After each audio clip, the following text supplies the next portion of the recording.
Assalamualaikum. Halo sahabat hebat, selamat datang kembali di channel Anggara PM. Gimana kabarnya? Semoga selalu sehat, dilancarkan rezekinya, dan dimudahkan segala urusannya. Kak Gara senang banget kalian balik lagi.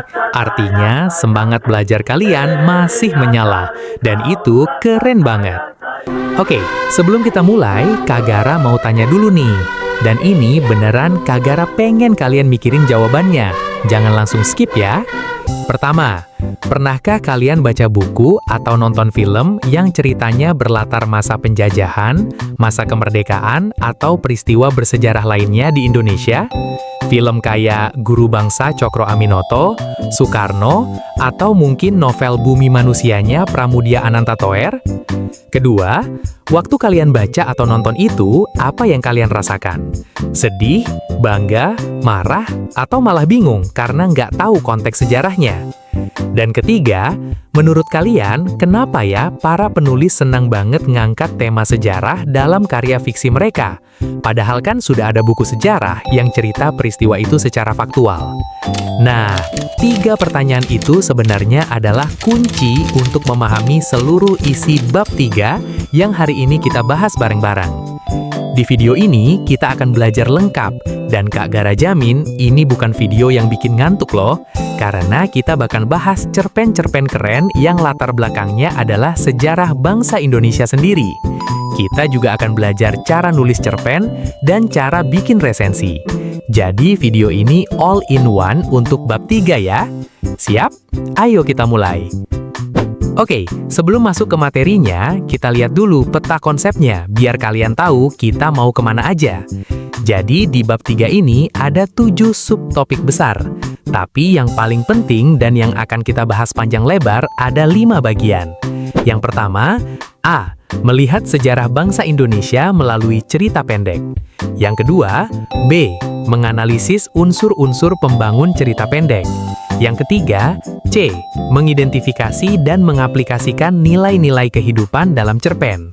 Yang keempat, D. Menulis cerita pendek berdasarkan kejadian sehari-hari. Yang kelima, E. Menulis resensi. Sekarang, sebelum masuk ke bagian A, Kak Gara mau kasih tahu dulu satu hal penting yang jadi fondasi dari keseluruhan bab ini. Ada sebuah pernyataan keren yang ada di buku kalian. Bunyinya begini. Sastra merupakan refleksi kehidupan masyarakat yang menyangkut manusia dan permasalahan yang dihadapinya. Nah, artinya apa? Artinya, ketika kamu baca cerpen, novel, atau puisi, itu bukan cuma baca cerita hayalan semata, tapi kamu sedang membaca potret kehidupan nyata yang dikemas dalam bentuk fiksi, termasuk potret sejarah bangsa. Coba bayangkan gini, kalau kamu baca buku sejarah, kamu dapat fakta, tanggal, tokoh, nama perjanjian, hasil perang. Tapi, kalau kamu baca cerpen berlatar sejarah, kamu bisa merasakan bagaimana rasanya hidup di zaman itu, bagaimana takutnya, bagaimana sedihnya, bagaimana bangganya jadi bagian dari perjuangan itu. Nah, itulah yang bikin cerpen berlatar sejarah jadi luar biasa. Oke, sekarang kita masuk ke bagian pertama. A. Melihat sejarah bangsa Indonesia melalui cerita pendek. Sebelum kita bahas cerpen berlatar sejarah, kita harus paham dulu, apa sih sebenarnya cerpen itu? Menurut Kamus Besar Bahasa Indonesia, dan ini yang resmi ya, jadi catat. Cerpen atau cerita pendek adalah kisahan singkat yang kurang dari 10.000 kata yang memberikan kesan tunggal yang dominan dan memusatkan diri pada satu tokoh dalam satu situasi pada suatu waktu. Nah, dari definisi ini, ada 3 ciri utama cerpen yang harus kalian ingat. Ciri 1, pendek, kurang dari 10.000 kata. Artinya, bisa selesai dibaca dalam sekali duduk. Kira-kira setara 5 hingga 15 halaman buku biasa. Kalau kamu duduk di warung sambil nunggu pesanan, cerpen bisa kelar terbaca. Ciri 2, satu kesan dominan. Cerpen fokus menciptakan satu kesan kuat. Bisa kesan sedih, tegang, haru, bangga. Bukan campuran semua emosi kayak sinetron, yang hari ini sedih, besok ketawa, lusa marah, minggu depan amnesia. Ciri 3. Satu tokoh utama, satu permasalahan penting. Nah, berbeda dengan novel yang bisa punya banyak tokoh dan banyak plot, cerpen fokus ke satu tokoh menghadapi satu masalah penting. Nah, biar lebih jelas, yuk kita bandingkan cerpen dengan novel dan cerita bersambung atau cerbung. Cerpen panjang kurang dari 10.000 kata, novel lebih 35.000 kata, cerbung bervariasi dibagi episode. Tokoh, cerpen satu tokoh utama, novel banyak tokoh, cerbung banyak tokoh. Alur, cerpen tunggal, singkat, novel kompleks, cerbung bertahap, bersambung. Waktu baca, cerpen sekali duduk, novel berhari-hari, cerbung mingguan. Contoh, cerpen Sungai karya Nugroho Notosusanto, novel Laskar Pelangi karya Andrea Hirata, cerbung cerita di majalah Femina. Oke, udah paham bedanya? Bagus, sekarang kita masuk ke inti bagian A, cerpen berlatar sejarah. Tadi Kak Gara udah bilang bahwa peristiwa sejarah bisa jadi sumber inspirasi cerpen. Nah, gimana caranya penulis memasak sejarah menjadi cerpen? Ada beberapa metode yang biasanya dipakai. Metode 1, dramatisasi sejarah. Penulis mengambil peristiwa sejarah nyata, lalu membuat tokoh fiksi yang terlibat di dalamnya. Peristiwanya nyata, tokohnya rekaan. Metode 2, dekonstruksi sejarah. Penulis membalik atau mempertanyakan versi sejarah yang selama ini kita kenal. Misalnya gimana sudut pandang rakyat biasa yang mengalami perang, bukan sudut pandang jenderal atau pahlawan besar. Metode 3, sejarah sebagai latar. Peristiwa sejarah dijadikan setting atau latar, sementara cerita utamanya adalah tentang kehidupan tokoh di tengah peristiwa itu. Sejarahnya nyata, tapi tetap utuh, tidak dihapus atau diubah. Nah, sekarang kita akan baca dan bedah 2 cerpen keren yang ada di buku kalian. Yang pertama adalah Sungai karya Nugroho Notosusanto, dan yang kedua adalah Tukang Cukur karya Budi Dharma. Yuk! Sebelum kita bahas cerpennya, kenalan dulu sama pengarangnya. Nugroho Notosusanto, nama panjangnya Brigadir Jenderal TNI Purnawirawan Profesor Dr. Raden Panji Nugroho Notosusanto. Beliau pernah jadi Menteri Pendidikan dan Kebudayaan Republik Indonesia ke-18. Selain berkiprah di dunia pendidikan, beliau juga seorang pecinta sejarah dan sastra. Keren banget kan? Seorang jenderal sekaligus penulis cerpen. Cerpen Sungai ini diterbitkan dalam buku Cerita Pendek Indonesia oleh Balai Pustaka tahun 2001. Sekarang, sebelum baca cerpennya, kita harus tahu dulu latar sejarahnya. Karena tanpa tahu sejarahnya, kita bakal bingung baca cerpennya. Apa itu Perjanjian Renville? Jadi begini ceritanya. Tahun 1947, setelah Indonesia merdeka, Belanda masih nggak terima. Mereka melancarkan agresi militer satu untuk merebut kembali wilayah Indonesia.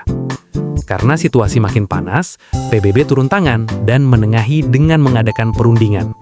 Perundingan ini diadakan di atas kapal perang Amerika Serikat bernama USS Renville. Makanya namanya Perjanjian Renville. Ditandatangani Januari 1948. Isi Perjanjian Renville secara sederhana: 1. Indonesia dan Belanda sepakat gencatan senjata. 2. Pasukan TNI yang berada di wilayah yang dikuasai Belanda harus ditarik mundur ke wilayah Republik. 3. Belanda mendapatkan pengakuan atas wilayah yang sudah mereka duduki. Nah, ini yang jadi masalah besar. Kenapa? Karena peta wilayah jadi sangat mengecil. Banyak wilayah yang sebelumnya dikuasai TNI, sekarang harus diserahkan ke Belanda. TNI dan keluarganya harus hijrah, pindah ke wilayah Republik yang makin sempit. Rakyat tercerai-berai, banyak yang harus meninggalkan kampung halaman. Bayangkan, kamu tinggal di satu tempat, tiba-tiba harus pindah karena ada perjanjian politik yang kamu sendiri nggak setuju.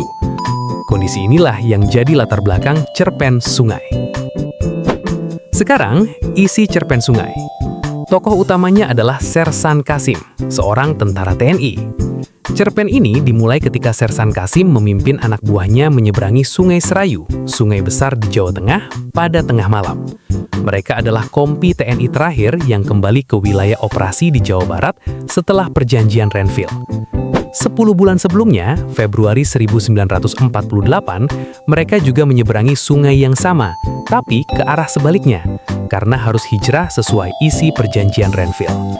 Waktu itu, Kasim membawa serta istrinya yang sedang hamil 5 bulan.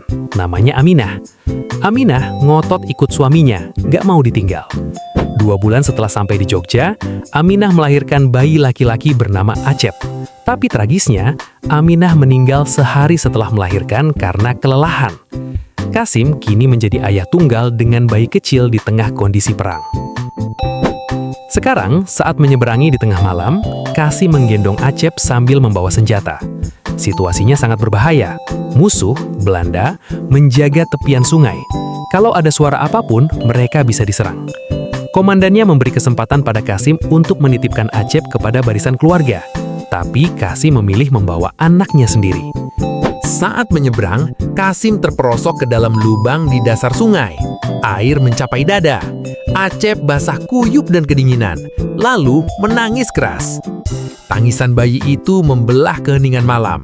Peluru kembang api ditembakkan musuh. Langit jadi terang benderang. Seluruh kompi berhenti. Ratusan nyawa bergantung pada satu keputusan. Sesaat kemudian, suara Acep meredup. Sunyi. Keesokan harinya, mereka berhenti di sebuah desa. Dan di sana, dalam upacara singkat, Acep dimakamkan. Bayi itu tidak selamat malam itu.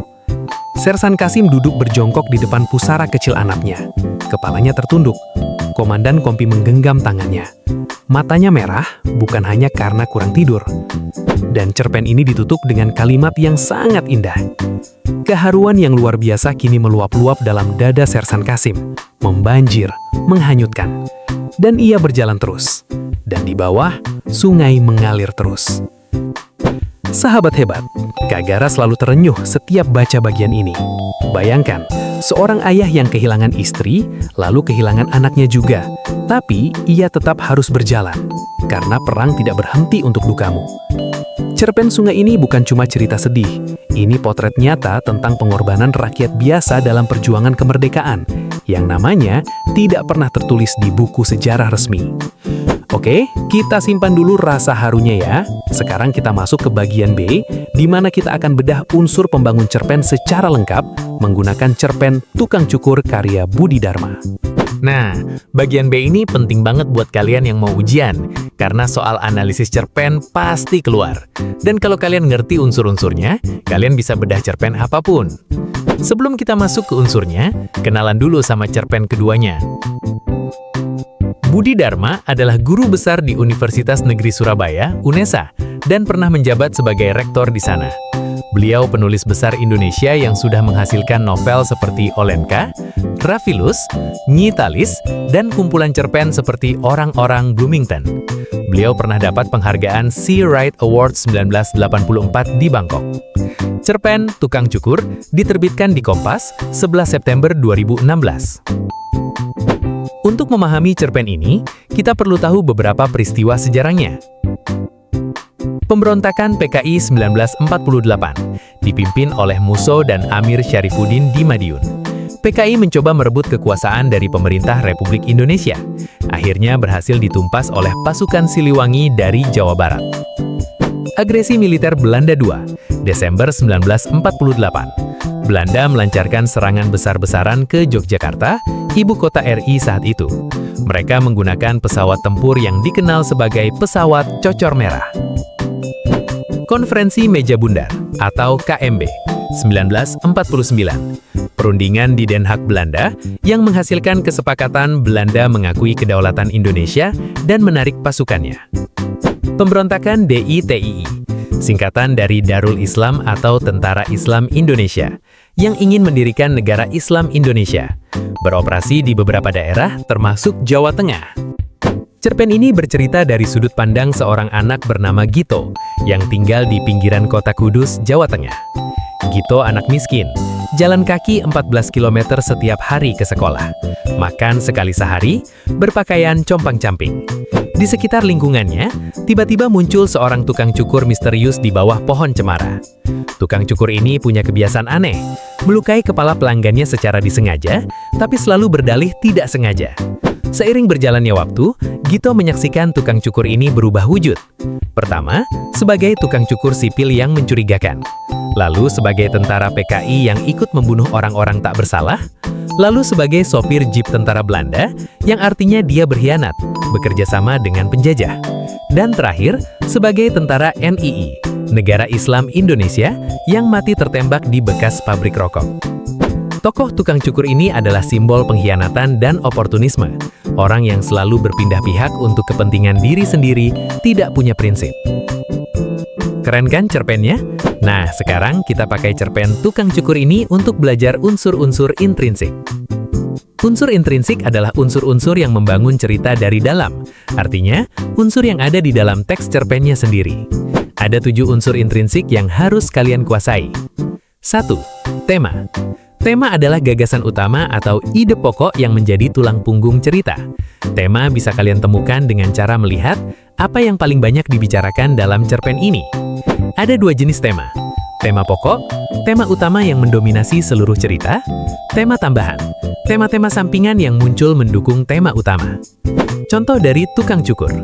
Tema pokok, pengkhianatan dan oportunisme di tengah gejolak sejarah bangsa. Tema tambahan, kemiskinan rakyat kecil di masa penjajahan, ketidakadilan sosial, keberanian anak kecil menyaksikan kekejaman. Contoh dari sungai. Tema pokok, pengorbanan dan kesedihan mendalam seorang prajurit demi kemerdekaan bangsa. Tema tambahan, kesetiaan, cinta keluarga, kewajiban terhadap negara. 2. Tokoh dan penokohan. Ini dibagi 2 ya. Tokoh, siapa saja yang ada dalam cerita. Berdasarkan peran, tokoh utama atau central character, tokoh yang paling banyak diceritakan, selalu hadir, paling berpengaruh pada jalan cerita. Tokoh tambahan, peripheral character, tokoh yang kemunculannya lebih sedikit, hanya muncul kalau ada kaitan dengan tokoh utama. Contoh dari tukang cukur. Tokoh utama, Gito, karena dia yang menyaksikan semua kejadian dari awal sampai akhir. Tokoh tambahan, tukang cukur, kakek Leman, Dasuki, Ruslan, ayah ibu Gito. Penokohan, bagaimana cara penulis menggambarkan karakter tokohnya. Berdasarkan sifat, tokoh protagonis mewakili kebaikan, nilai-nilai positif. Contoh, Gito, polos, berani, jujur. Tokoh antagonis mewakili keburukan. Contoh, tukang cukur, licik, bermuka 2, kejam. Tokoh campuran punya sifat baik sekaligus buruk. Contoh, Ruslan, awalnya baik, tapi akhirnya ternyata berkhianat dengan bekerja sama dengan Belanda. Ada 2 cara penulis menggambarkan tokoh. Langsung atau telling, penulis secara langsung bilang sifat tokohnya. Contoh, Gito adalah anak yang pemberani. Tidak langsung atau showing, sifat tokoh digambarkan melalui tindakan, dialog, pikiran. Contoh, begitu tukang cukur sudah dekat, Gito lari kencang dengan kekuatan penuh. Ini menunjukkan Gito punya naluri dan keberanian bertahan.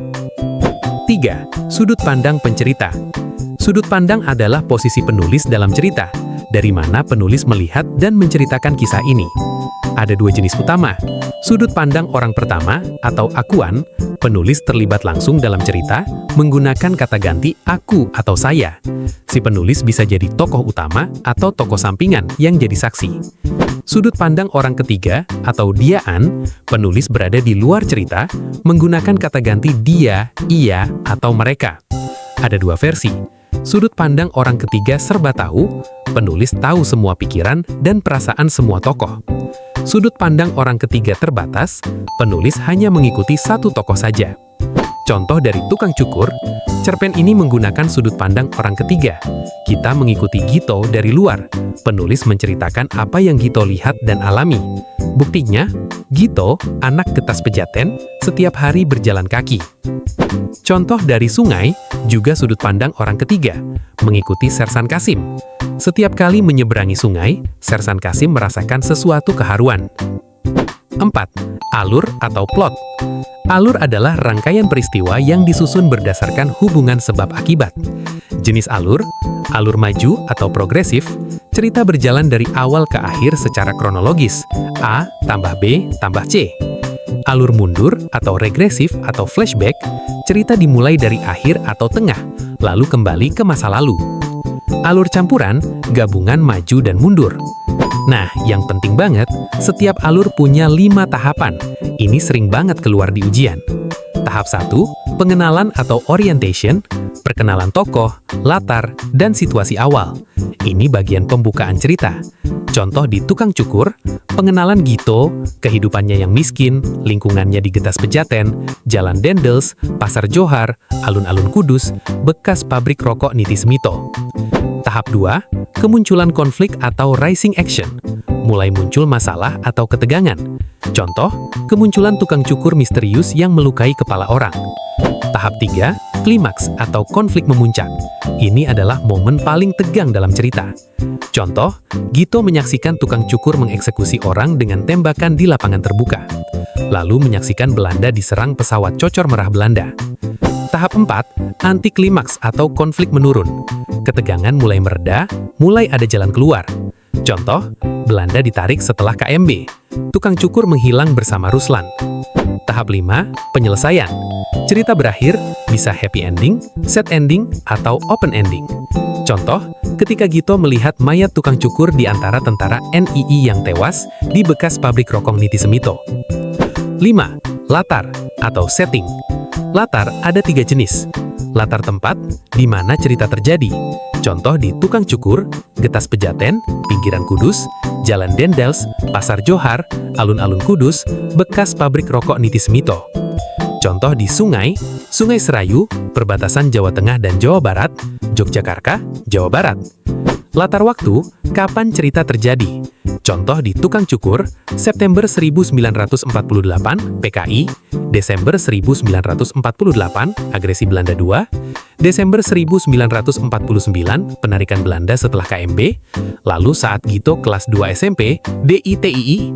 Jadi cerpen ini mencakup beberapa tahun. Contoh di Sungai, Februari 1948 saat hijrah karena Renville, dan sekitar akhir 1948 saat kembali ke Jawa Barat setelah Belanda melanggar perjanjian. Latar suasana, bagaimana nuansa atau atmosfer emosi dalam cerita. Contoh di Tukang Cukur, suasana mencekam, penuh ketakutan, suram, tidak aman. Contoh di Sungai, suasana tegang, sunyi, dingin, haru, sedih. 6. Gaya bahasa. Gaya bahasa adalah cara penulis memilih dan menggunakan kata-kata untuk menciptakan efek tertentu. Bisa menciptakan suasana sedih, tegang, romantis, suram, dan lain-lain. Beberapa contoh gaya bahasa yang sering dipakai penulis. Personifikasi. Benda mati diberi sifat manusia. Contoh dari Sungai. Sunyi turun kembali ke bumi. Berat menekan di dada sekian puluh lelaki. Sunyi seolah punya berat yang bisa dirasakan. Hiperbola, ungkapan berlebihan untuk mempertegas. Contoh, keharuan yang luar biasa kini meluap-luap dalam dada Sersan Kasim, membanjir, menghanyutkan. Simile, perbandingan eksplisit, membandingkan dua hal dengan kata seperti atau bagai. Contoh dari Sungai, rambutnya lebat seperti hutan di Priangan. Diksi realistis, Budi Dharma di Tukang Cukur menggunakan bahasa yang sederhana, datar, dan to the point. Ini sengaja untuk menciptakan efek laporan langsung dari mata anak kecil yang menyaksikan kekejaman. Kesederhanaan bahasanya justru membuat kisahnya makin mengerikan. 7. Amanat. Amanat adalah pesan moral yang ingin disampaikan penulis kepada pembaca. Biasanya tersirat, tidak ditulis langsung, tapi kita bisa simpulkan dari jalan cerita. Cara menemukan amanat, tanya dari sendiri, apa yang ingin diajarkan penulis melalui cerita ini. Contoh dari Sungai, pengorbanan demi bangsa seringkali tak terlihat. Rakyat biasa seperti Sersan Kasim dan istrinya Aminah adalah pahlawan tanpa nama. Cinta pada tanah air kadang meminta harga yang sangat mahal. Tugas dan tanggung jawab harus tetap dijalankan, meski hati sedang hancur berkeping-keping. Contoh dari Tukang Cukur. Pengkhianat selalu ada di setiap zaman, dan pada akhirnya, pengkhianatan tidak pernah berakhir baik. Sebagai rakyat biasa, kita bisa menyaksikan sejarah dan mengambil pelajaran darinya. Kesetiaan pada nilai dan prinsip adalah hal yang paling berharga di tengah kekacauan. Oke, 7 unsur intrinsik sudah kita bahas semua. Sekarang kalian udah punya alat untuk bedah cerpen apapun. Sekarang kita masuk ke bagian C, nilai-nilai kehidupan dalam cerpen. Ini yang disebut unsur ekstrinsik.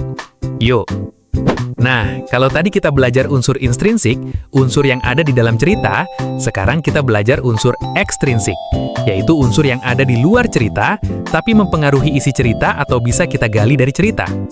Unsur ekstrinsik yang paling penting adalah nilai-nilai kehidupan yang terkandung dalam cerpen.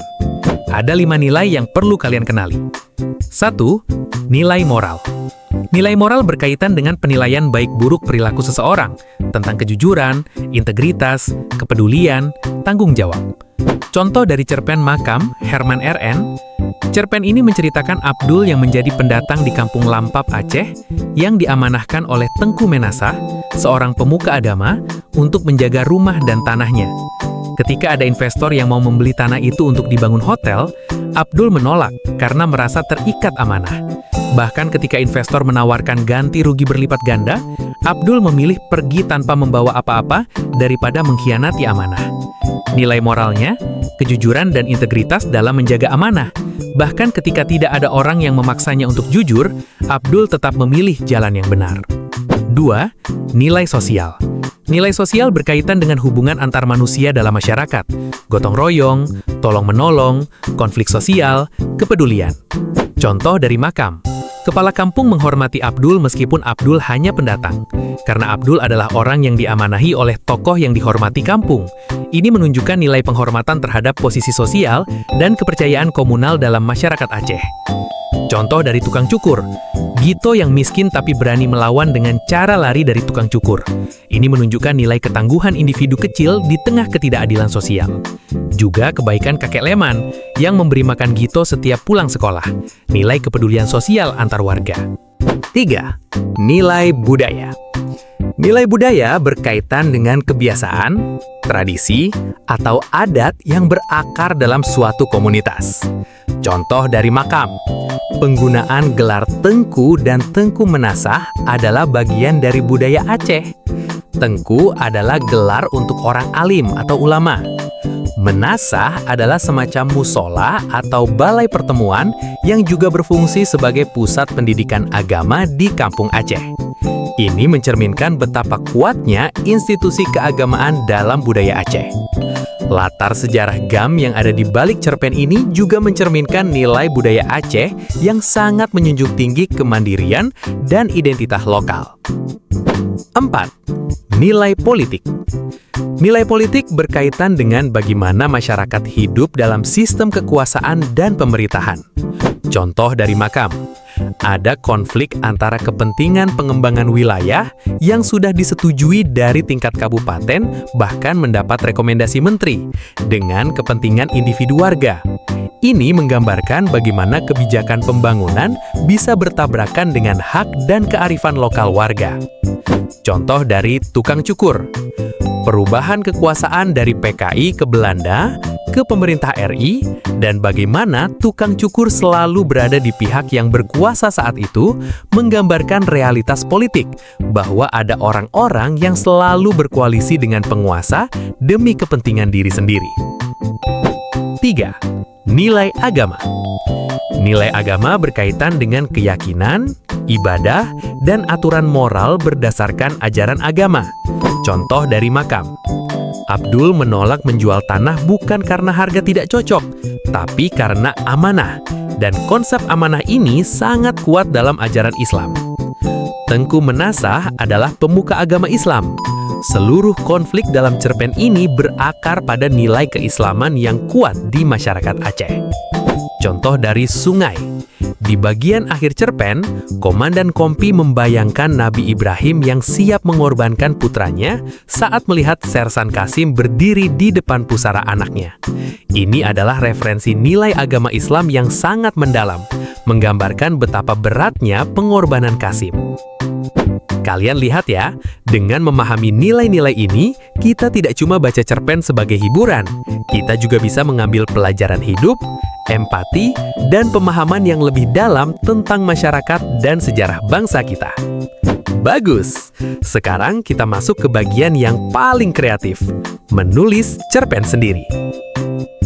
Nah, ini bagian yang seru. Setelah kita baca dan bedah cerpen orang lain, sekarang giliran kalian yang nulis. Dan jangan takut dulu, nulis cerpen itu tidak sesulit yang dibayangkan. Kuncinya cuma satu, mulai dari apa yang kamu tahu dan kamu rasakan. Dari mana kamu bisa dapat ide cerpen? Dari mana saja? Contohnya, pengalaman pribadi, pernah jatuh cinta, pernah bertengkar sama sahabat, pernah gagal ujian, itu semua bisa jadi cerpen. Pengalaman orang lain, dengar cerita menarik dari orang tua, tetangga, atau teman, itu bisa jadi cerpen. Berita atau kejadian di sekitar, ada kejadian unik di kampung, ada cerita inspiratif, tulis. Imajinasi, kamu boleh berimajinasi, tapi sebaiknya imajinasi itu dibangun di atas dasar pengalaman nyata, supaya lebih kuat dan meyakinkan. Berikut ini 10 ketentuan atau langkah yang harus kalian perhatikan saat menulis cerpen sesuai buku pelajaran. Langkah pertama, tentukan ide dan tema. Pilih satu kejadian atau pengalaman yang berkesan. Tentukan apa pesan yang ingin kamu sampaikan. Ingat, satu tema, satu masalah utama. Langkah kedua, buat kerangka karangan dulu. Jangan langsung nulis. Buat dulu outline-nya. Siapa tokoh utamanya? Apa masalah yang dihadapi? Di mana dan kapan cerita terjadi? Bagaimana alurnya dari pengenalan sampai penyelesaian? Langkah ketiga, pastikan panjangnya kurang dari 10.000 kata. Bisa dibaca kurang dari 10 menit. Jadi jangan terlalu pendek, tidak berisi, dan jangan terlalu panjang, jadi novel. Langkah keempat, fokus pada satu tokoh utama. Cerpen bukan novel. Jangan buat banyak tokoh dengan kisah masing-masing. Pilih satu tokoh, ikuti perjalanannya menghadapi satu masalah penting. Langkah kelima, angkat nilai kehidupan. Pastikan cerpenmu mengandung minimal satu nilai. Nilai moral, sosial, budaya, atau agama. Ini yang bikin cerpenmu bermakna, bukan cuma cerita kosong. Langkah keenam, tentukan latar dengan jelas. Di mana ceritamu terjadi? Kapan? Deskripsikan dengan detail yang cukup, tapi jangan bertele-tele. Langkah ketujuh, susun alur 5 tahap. Ingat, pengenalan, kemunculan konflik, klimaks, anti-klimaks, dan penyelesaian. Kalau cerpenmu tidak punya salah satu tahap ini, ceritanya akan terasa tidak lengkap. Langkah ke-8, perhatikan gaya bahasa. Gunakan diksi atau pilihan kata yang tepat. Pakai majas kalau perlu untuk memperindah, tapi jangan berlebihan. Gaya bahasa yang terlalu ramai malah mengganggu. Langkah ke-9, perhatikan ejaan dan tanda baca. Ini dasar banget, tapi sering dilupakan. Dialog harus pakai tanda petik 2. Setiap kalimat diakhiri tanda titik. Huruf kapital di awal kalimat dan nama orang atau tempat. Langkah ke-10, revisi. Setelah selesai nulis, baca ulang. Minta orang lain baca. Perbaiki bagian yang masih rancu. Menulis yang baik itu 20% menulis, 80% merevisi. Contoh kerangka karangan. Judulnya, Seragam Putih. Tema, perjuangan anak miskin mempertahankan hak belajar. Tokoh utama, Dani, 16 tahun, anak buruh pabrik. Latar, SMA negeri di pinggiran kota, tahun ajaran baru. Alur, pengenalan. Dani masuk SMA baru, tapi seragamnya lusuh dan robek. Kemunculan konflik. Guru menegur Dani di depan kelas karena seragamnya tidak sesuai aturan. Klimaks, kepala sekolah mengancam Dani tidak boleh ikut ujian sampai beli seragam baru, sementara uang ibunya habis untuk bayar kontrakan. Anti-klimaks, teman sekelas Dani, Risa, diam-diam menyumbangkan seragam bekas kakaknya. Penyelesaian, Dani mengikuti ujian dengan seragam putih yang bersih, hadiah dari persahabatan tulus. Nilai yang diangkat, nilai sosial dan nilai moral, solidaritas dan kerendahan hati. Tuh kan, nggak susah, yang penting mulai. Kerangkanya dulu, baru tulisannya. Kalian pasti bisa. Menulis resensi berdasarkan cerpen yang ditulis oleh teman. Resensi adalah tulisan yang berisi penilaian dan ulasan terhadap sebuah karya. Bisa buku, film, musik, atau cerpen. Orang yang menulis resensi disebut paresensi. Ciri resensi yang baik, objektif, tidak terlalu memuji atau terlalu menghujat tanpa alasan. Berdasarkan bukti, setiap penilaian harus didukung contoh dari karya yang diresensi. Informatif, pembaca mendapat gambaran jelas tentang isi karya. Menggunakan bahasa baku, resensi adalah tulisan formal. Berdasarkan contoh resensi di buku, Resensi Tanah Air, cerpen pilihan Kompas 2016, struktur resensi yang baik terdiri dari 6 bagian. Bagian 1. Judul resensi. Judul resensi berbeda dari judul karya yang diresensi. Judul resensi harus menarik dan mencerminkan isi penilaian. Contoh bagus, mengenal realitas keindonesiaan dalam kumpulan cerpen terbaik Kompas 2016. Judul ini bagus karena langsung memberikan gambaran dan membuat pembaca penasaran.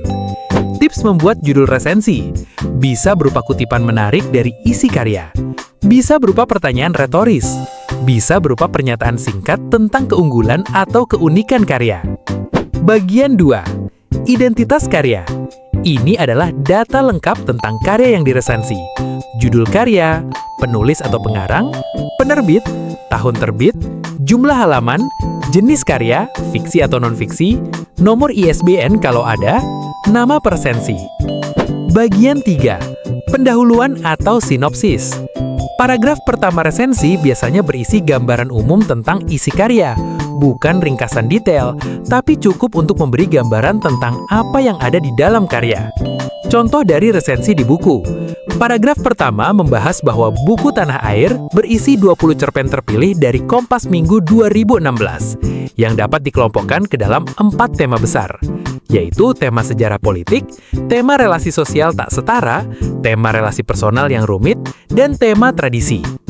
Bagian 4. Kelebihan karya. Di sini, presensi menjelaskan apa yang membuat karya ini bagus, disertai bukti dari dalam karya. Contoh, buku ini sangat menarik karena menyajikan Indonesia Mini, potret berbagai masalah dan keunikan Indonesia melalui 20 cerpen. Pembaca bisa menemukan fakta sejarah, agresi militer Belanda kedua, PKI 1948, sekaligus menikmati kisah fiksi yang menyentuh. Penting, kelebihan harus spesifik dan didukung contoh nyata dari karya. Jangan cuma bilang cerpennya bagus, tanpa penjelasan mengapa bagus. Bagian 5. Kekurangan karya. Di sini presensi jujur tentang kelemahan karya, juga disertai bukti. Contoh dari resensi di buku. Kelemahan buku ini adalah banyaknya penggunaan bahasa daerah yang tidak diberi penjelasan, sehingga pembaca yang tidak familiar dengan bahasa tersebut akan kesulitan. Contohnya dalam cerpen Celurit Warisan ada kata Kalebun Toah, kepala desa tua, yang tidak dijelaskan. Tips, kekurangan tidak harus tentang isi cerita saja, bisa tentang bahasa, struktur, atau bahkan aspek teknis penerbitan. Bagian 6. Penutup dan rekomendasi. Bagian terakhir berisi kesimpulan dan ajakan bertindak kepada pembaca. Apakah mereka sebaiknya membaca karya ini atau tidak? Dan untuk siapa karya ini cocok? Contoh dari resensi di buku. Mengoleksinya dan kemudian membacanya akan menambah pengetahuan tersendiri untuk lebih mengenal negeri sendiri. Ingin menjadi lebih Indonesia? Sebaiknya Anda baca sendiri buku kumpulan cerita pendek ini. Biar makin paham, Kak Gara kasih contoh resensi cerpen Sungai ya. Judul resensi, Ketika Sungai Menjadi Saksi Duka Prajurit.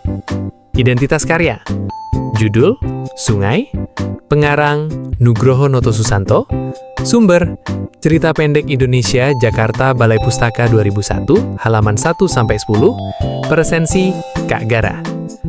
Pendahuluan, cerpen Sungai karya Nugroho Noto Susanto mengisahkan Sersan Kasim, seorang tentara TNI yang harus memimpin pasukannya menyeberangi Sungai Serayu di tengah malam dalam kondisi berbahaya. Berlatar peristiwa perjanjian Renville tahun 1948, cerpen ini menyuguhkan potret nyata pengorbanan seorang prajurit dan keluarganya dalam mempertahankan kemerdekaan Indonesia. Kelebihan, kekuatan utama cerpen ini terletak pada kemampuan penulisnya menggabungkan fakta sejarah dengan emosi yang sangat manusiawi. Pembaca tidak hanya diajak memahami dampak perjanjian Renville, tetapi juga merasakan duka yang mendalam melalui kisah Kasim yang kehilangan istri lalu anaknya. Pilihan kata Nugroho sangat kuat.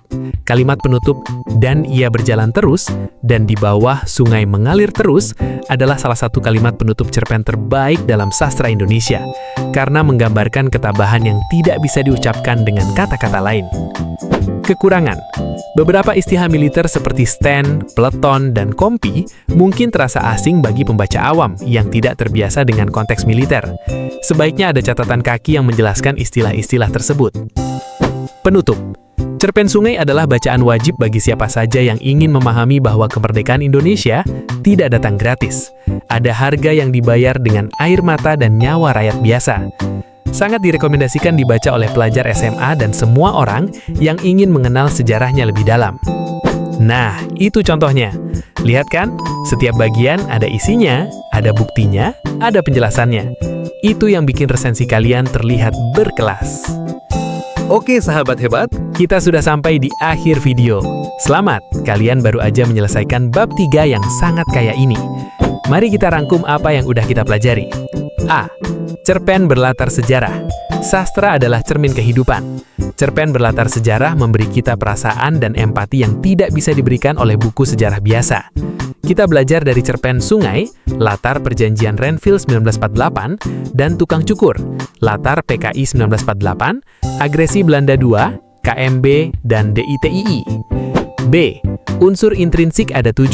Tema, tokoh dan penokohan, sudut pandang, alur dengan 5 tahapan, latar tempat, waktu atau suasana, gaya bahasa, dan amanat. C. Nilai-nilai kehidupan atau unsur ekstrinsik ada 5. Moral, sosial, budaya, politik, dan agama. Nilai-nilai ini bisa kita gali dari cerpen melalui analisis cermat. D. Menulis cerpen. Mulai dari ide pengalaman sehari-hari. Buat kerangka dulu. Perhatikan, 1 tokoh utama, 1 masalah, 5 tahap alur, nilai kehidupan, gaya bahasa, dan ejaan yang benar. E.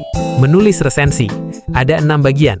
Judul resensi, identitas karya, pendahuluan atau sinopsis, kelebihan, kekurangan, dan penutup atau rekomendasi. Semua penilaian harus objektif dan didukung bukti. Dan sebelum Kak Gara tutup, Kak Gara mau balik ke pertanyaan pemantik di awal tadi ya. Mengapa para penulis senang mengangkat sejarah dalam cerpen mereka? Jawabannya sederhana, karena sejarah bukan cuma data dan angka. Sejarah adalah tentang manusia, tentang rasa takut, harapan, pengorbanan, dan keberanian. Kalau kita hanya membaca tanggal dan nama dalam buku sejarah, kita tahu apa yang terjadi. Tapi, kalau kita membaca cerpen seperti Sungai, kita bisa merasakan bagaimana rasanya hidup di zaman itu. Kita bisa menangis bersama Sersan Kasim. Kita bisa marah melihat pengkhianatan tukang cukur. Dan dari situ, kita jadi lebih menghargai bangsa ini. Lebih menghargai kemerdekaan yang kita nikmati sekarang. Itu yang membuat sastra, dan cerpen khususnya, begitu powerful. Oke, itu dia bab 3 dari awal sampai akhir.